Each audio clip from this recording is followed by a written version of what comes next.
որ բազմաթիվ հարցերի արձագանքել եք, սակայն Դավիթ Հազիմյանի կողմից բարձրացված մի հարց, որ ըստ որի իր տեղեկություններով հանրային ծառայությունները կարգավորող հանձնաժողովի ներկայացուցիչները այցելել են Թուրքիա, այս մասին արձագանք չկար, արդյոք այս տեղեկությունը համապատասխանում է իրականությանը, թե ոչ, եւ եթե այս եղել է, ինչու՞։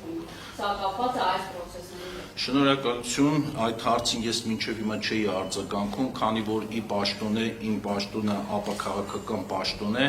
եւ պաշտոնի անձնագրով նիստերի վարման կարգով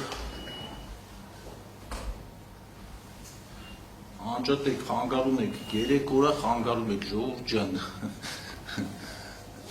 բանը,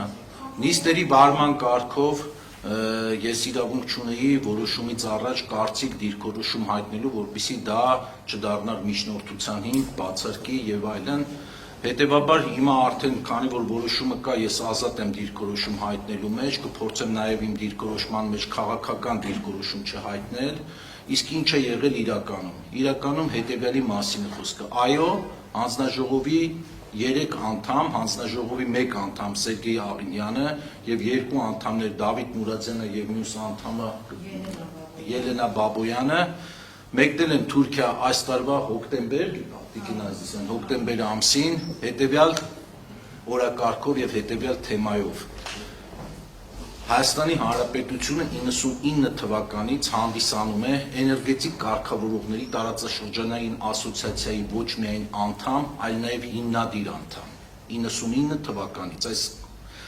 ասոցիացիան ստեղծվել է 1999 թվականին եւ Հայաստանը ստեղծման օրվանից հանդիսանում է այդ ասոցիացիայի հիմնադիր անդամ։ Ասոցիացիայում ընդգրկված են աշխարհի 47 երկրներ։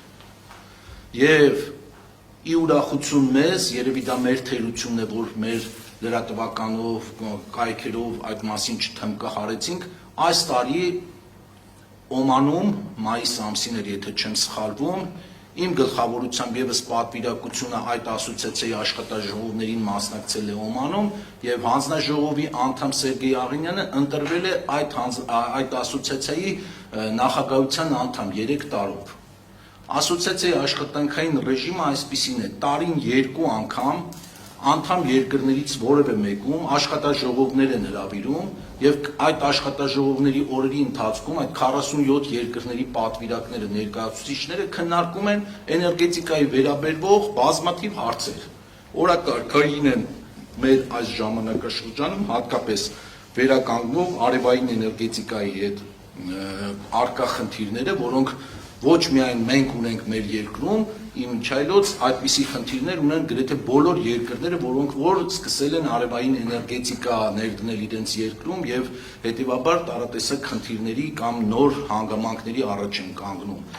Ինչպես նաեւ շուկայի ազատականացման վերաբերյալ օրակարգային խնդիրներ ունենք, հիմնականում վերջի այցելության ժամանակ Թուրքիայում այս խնդիրներն են շոշափվել եւ հետեւաբար խոսել այդ մասին, իլուր աշխարհի հայտարարել ազգաբնակչությանը,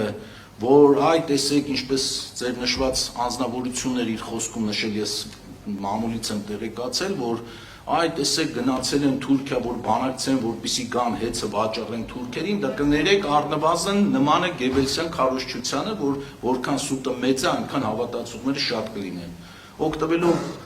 այսօրվա ընձեռած հնարավորությունից ես խոսքս ուղղում եմ առաջին հերթին բոլոր այն մարդկանց, բոլոր այն քաղաքացիներին, որոնք նեղ մասնագետներ չեն, ոլորտի ներկայացուցիչներ չեն, ունեն տարբեր մասնագիտություններ, տարբեր սոցիալական կարգավիճակ, տարբեր ինֆորմացիայի աղբյուրներ եւ կարող են շատ հեշտությամբ մոլորության մեջ ընկնել նման հայտարարություններից հետո։ Նման բան պարզապես չկա։